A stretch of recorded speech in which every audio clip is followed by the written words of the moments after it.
Dans les chapitres précédents, nous avons étudié le champ, le potentiel et l'énergie électrostatique créés par des corps chargés.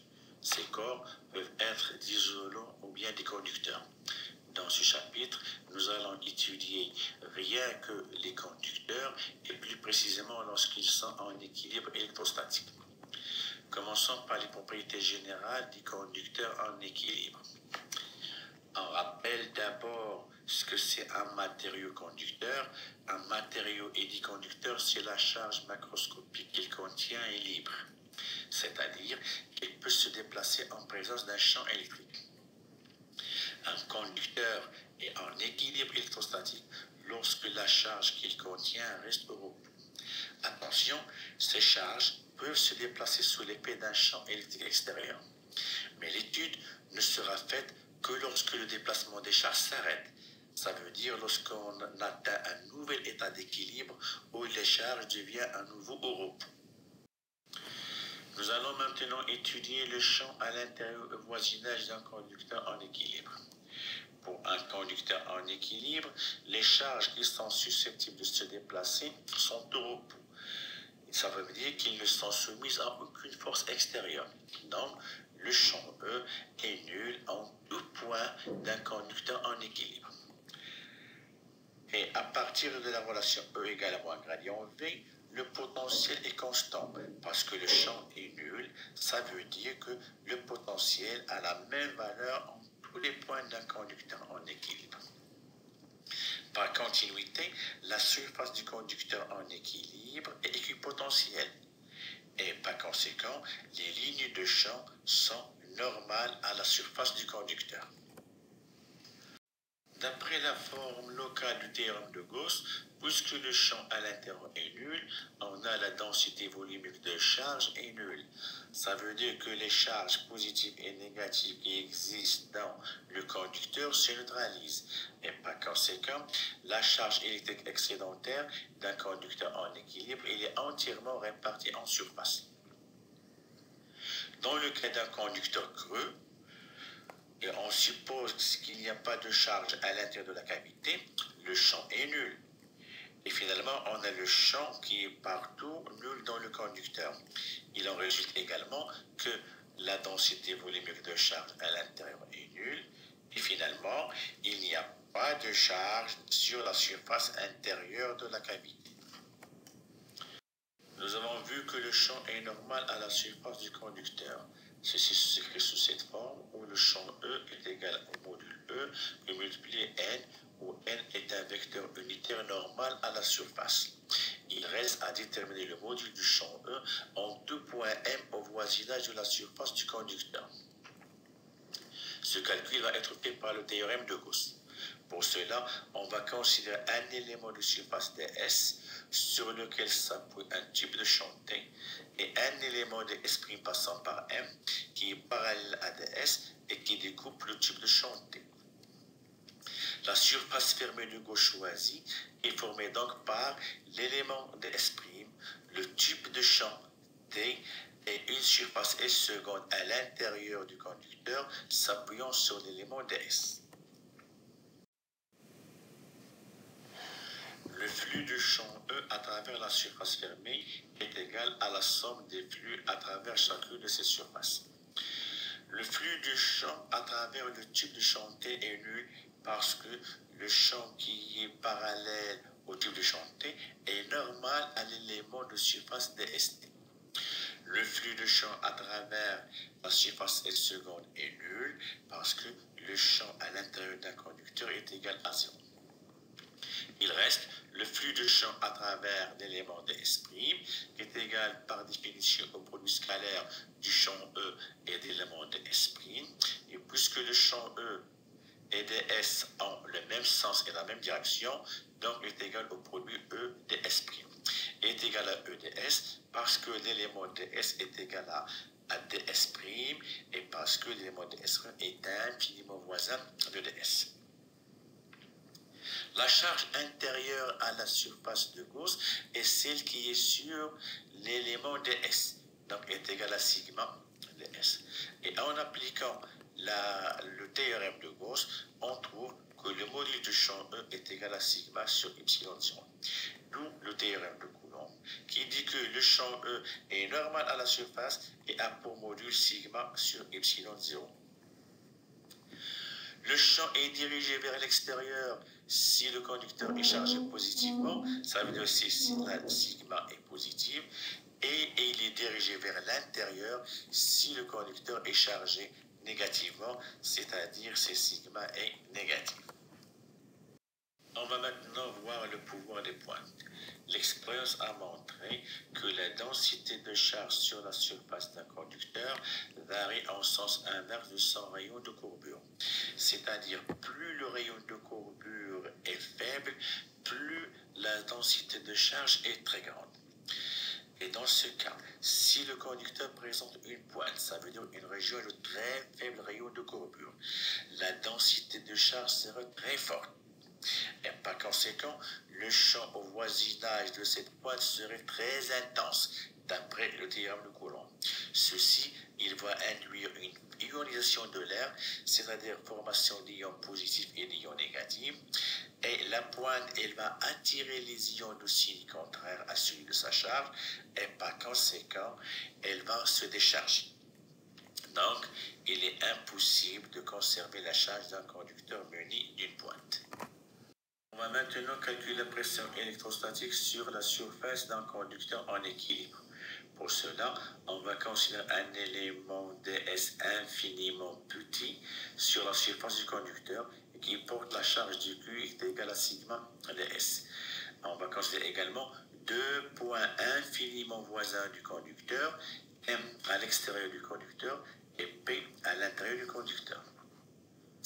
Les charges sigma ds qui se trouvent sur l'élément ds créent en M et P deux champs petit E1 et petit E2 qui sont égaux en module et qui sont de signe contraire, tel que E1 égale à moins E2. Les charges qui sont à l'extérieur de ds, c'est-à-dire le reste du conducteur, vont créer en M et P le même champ grand E1, parce que les points M et P sont infiniment voisins. Et finalement, le champ résultant en M est égal à petit E1 plus grand E1, et le champ résultant en P, c'est grand E1 plus petit E2. Ce champ est nul parce que le champ à l'intérieur d'un conducteur est égal à 0. Le champ en M est égal à sigma sur epsilon 0 d'après le théorème de Coulomb. Et puisque E1 plus E2 est égal à 0, on trouve que le champ E1 est égal à sigma sur 2 epsilon 0. Rappelons que le champ E1, c'est le champ créé par tout le conducteur sur l'élément ds. Et par conséquent, la force exercée sur l'élément ds est égale à dq fois E1. Remplaçant dq et E1 par leur valeur, on trouve sigma carré ds sur 2 epsilon 0. Et par définition, la pression électrostatique sur un élément de surface du conducteur est égale à dF sur ds, et finalement c'est sigma carré sur 2 epsilon 0.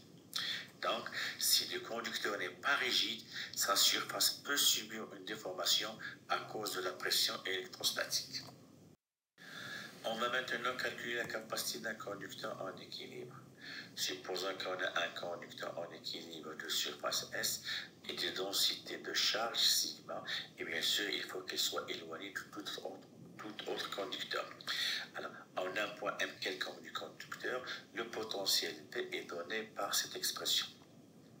Et la charge totale du conducteur est Q est égal à l'intégrale double sur toute la surface chargée de sigma ds. Si on modifie maintenant la densité sigma par une autre densité sigma prime, telle que sigma prime est égal à k sigma, on trouve que le nouveau potentiel V prime est égal à k fois V, et la nouvelle charge Q prime est égale à k fois Q. Le rapport Q prime sur V prime est égal à Q sur V. Il reste inchangé. Ce rapport qu'on note C est appelé capacité du conducteur isolé en équilibre. La capacité C est toujours positive parce que la charge Q et le potentiel ont le même signe. La capacité ne dépend que des paramètres géométriques du conducteur. Elle ne dépend ni de la charge, ni du potentiel. L'unité de C est le farad, et puisque cette unité est très grande, on utilise en général le microfarad. Alors, comme exemple, on va calculer la capacité d'un conducteur sphérique isolé. Supposons qu'on a une sphère conductrice de centre O et de rayon R. La charge Q est répartie entièrement en surface et le potentiel est le même partout. Pour le calculer, on peut le calculer là où on veut. Dans l'exemple de la séance précédente, nous l'avons calculé sur la surface d'une sphère chargée en surface. Et on a trouvé que la valeur du potentiel sur la surface est égale à Q sur 4 pi y0 R. Cette fois-ci, on va le calculer d'une autre manière. On va le calculer au centre O parce que c'est plus facile. Alors, le potentiel en haut, par définition, c'est l'intégrale double de Q sur 4 pi y0 R sur toute la surface S, où R est la distance entre la charge du Q et le point O. Or, toutes les charges se trouvent à la même distance R. Donc, petit r égale à grand R, qu'on fait sortir de l'intégrale, et l'intégrale double de Q, ce n'est que la charge totale Q. Le rapport CQ sur V égale à 4 pi y0 R. Et il ne dépend ni de Q ni de V, et il ne dépend que des paramètres géométriques du conducteur, qui est dans ce cas le rayon de la sphère. Le calcul de l'énergie d'un conducteur chargé en équilibre se fait à partir de l'expression de l'énergie d'une distribution superficielle de charge, parce que la charge est répartie en surface. Donc, E égale l'intégrale double de sigma V de S. Puisque tout le conducteur est au même potentiel, donc on peut faire sortir le potentiel V, et l'intégrale double de sigma de S, ce n'est que la charge totale Q.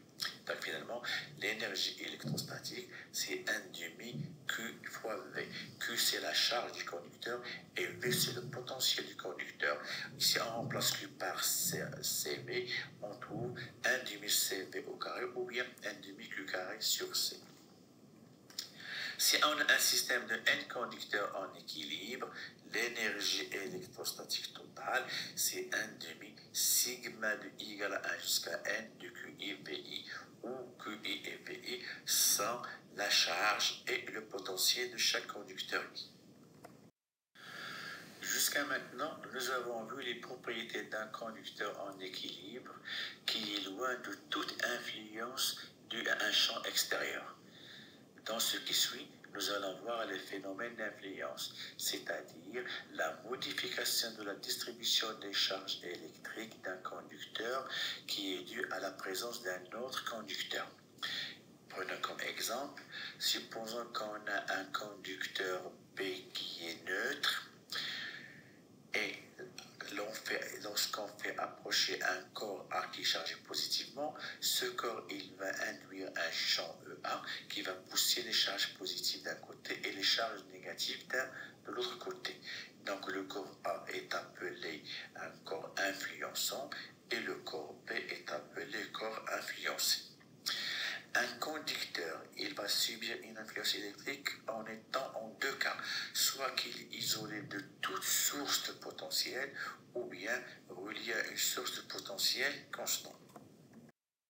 Dans le cas d'un conducteur isolé, supposons qu'on a un conducteur P qui est initialement neutre, ça veut dire que sa charge est nulle et par conséquent le potentiel est nul.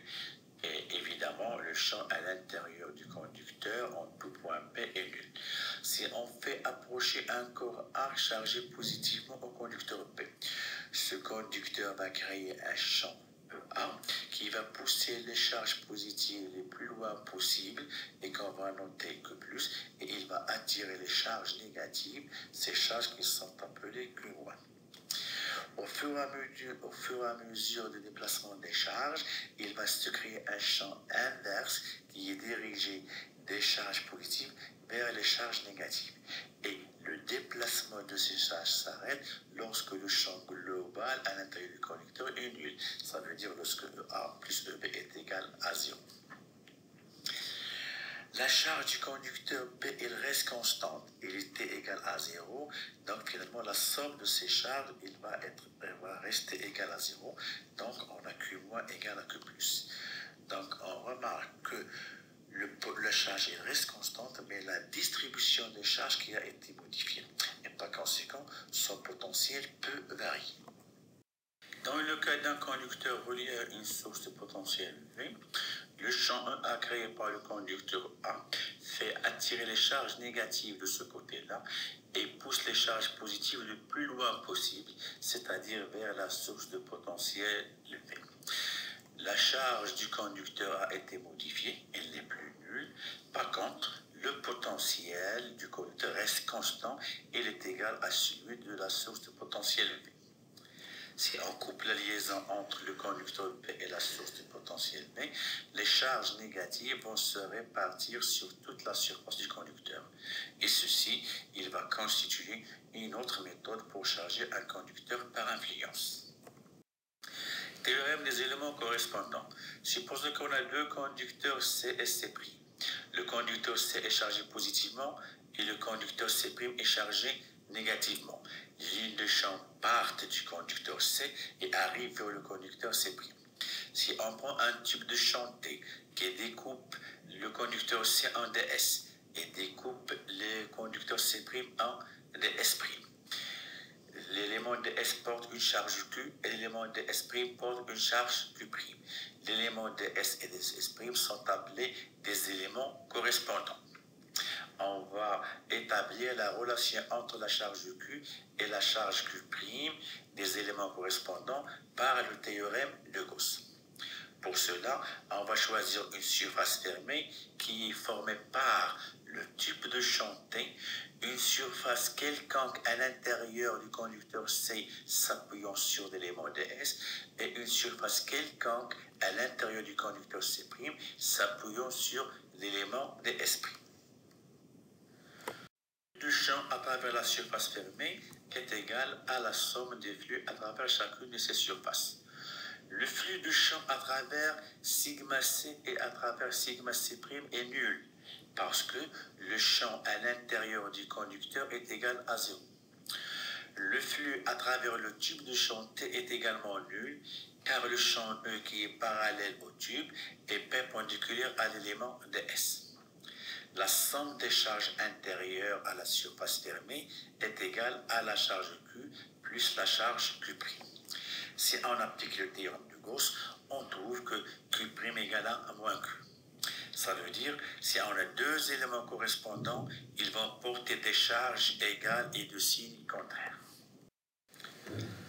On dit qu'il y a une influence totale lorsque le conducteur influençant est entouré complètement par le conducteur influencé. Si par exemple le conducteur A porte une charge QA, toutes les lignes de champ qui partent du conducteur A, ils tendent vers la face interne du conducteur B. Et par le théorème des éléments correspondants, toute la charge QA sur A va se trouver sur la face intérieure de le conducteur B, mais de signe contraire. Donc, la face interne de B va porter une charge moins QA. On appelle influence totale. Et la face externe de B, il va porter une charge Q extérieure qui dépend de sa charge initiale Q0 et de son état. Est-ce qu'elle est isolée ou bien reliée à une source de potentiel constant? Supposons par exemple que le conducteur P est isolé et porte une charge initiale Q0. Après influence, on a deux charges. La charge de la face interne, c'est moins QA, et la charge de la face externe, qu'on appelle Q extérieur. Et celle-ci doit être égale à la charge Q0 initiale. Donc, Q extérieur, c'est Q0 plus QA. Alors, qu'est-ce que c'est un écran électrique? Supposons qu'on a deux conducteurs A et B, et on entoure le conducteur A par un autre conducteur C. On dit que le conducteur C joue le rôle d'un écran électrique s'il annule tous les effets électriques produits par A sur le conducteur B et inversement, il annule tous les effets électriques produits par le conducteur B sur le conducteur A. Voyons ce qui se passe lorsque le conducteur C est isolé. Maintenant, si le conducteur B est chargé, il va attirer les charges de signe conducteur sur la face externe de C et finalement il se produit un champ de manière à ce que le champ à l'intérieur du conducteur C reste nul qui annule tous les effets sur le conducteur A.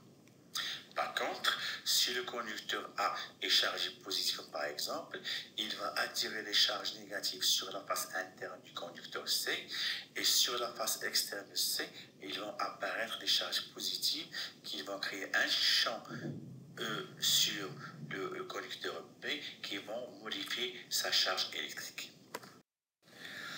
Donc, un conducteur creux isolé ne joue pas le rôle d'un écran électrique parce qu'il ne protège pas les corps extérieurs contre les actions électriques provenant des corps situés dans sa cavité.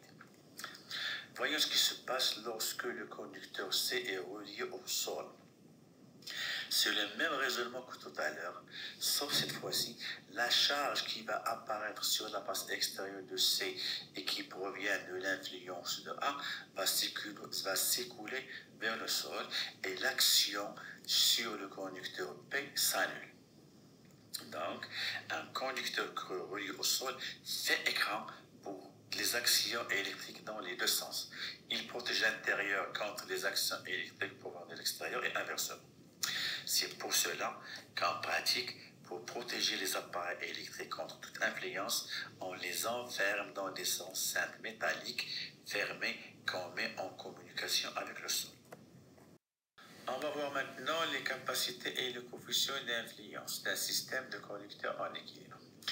Supposons qu'on a un système de conducteurs placé dans le vide. Maintenant, on va porter le conducteur A à un potentiel V1 et tous les autres conducteurs au sol, c'est-à-dire au potentiel nul. À l'équilibre, on va obtenir que le conducteur 1 va se charger avec une charge Q1 qui est proportionnelle à V1 et qui est de même signe. C'est-à-dire si le potentiel V1 est positif, la charge Q1 est également positive. Par contre, les autres conducteurs de jusqu'à N vont se charger par influence. Donc si V1 est positif, là, ils vont se charger négativement et proportionnellement à V1. Donc Q de 1, c'est de 1 V1 et ainsi de suite jusqu'à Qn1, c'est Cn1 V1. On fait la même chose maintenant pour le conducteur 2. On va le porter à un potentiel V2, qu'on peut supposer positif, et tous les autres conducteurs au sol, V égale à 0. Donc à l'équilibre, le conducteur 2 va se charger positivement et proportionnellement à V2, et les autres conducteurs 1 jusqu'à N vont se charger négativement et proportionnellement à V2. La même chose, on le fait pour chaque conducteur jusqu'au conducteur N. Maintenant, si on porte simultanément le conducteur 1 au potentiel V1, le conducteur 2 au potentiel 2 jusqu'au conducteur N au potentiel Vn, on va obtenir un état d'équilibre qui n'est que la superposition des états d'équilibre précédents. Finalement, on obtient un système d'équations linéaires qui relie les charges du conducteur Q1 jusqu'à Qn au potentiel V1, V2 et Vn, où les coefficients C et J sont indépendants du potentiel et de la charge. Ils ne dépendent que des paramètres géométriques du conducteur. Les coefficients C et I, C11, C2 jusqu'à Cnn, sont appelés capacité du conducteur I en présence des autres conducteurs. Les coefficients C et J sont appelés coefficients d'influence du conducteur J sur le conducteur I. Les coefficients C et I sont positifs parce qu'ils relient la charge du conducteur I au potentiel VI qui lui est relié et qui sont de même signe. Par contre, le coefficient C et J est négatif parce qu'il relie la charge QI du conducteur I qui est due par influence du conducteur J qui est relié au potentiel VJ et qui sont de signes contraires. Enfin, il faut faire attention que la capacité du conducteur I en présence des autres conducteurs est différente de la capacité du conducteur I lorsqu'il est seul.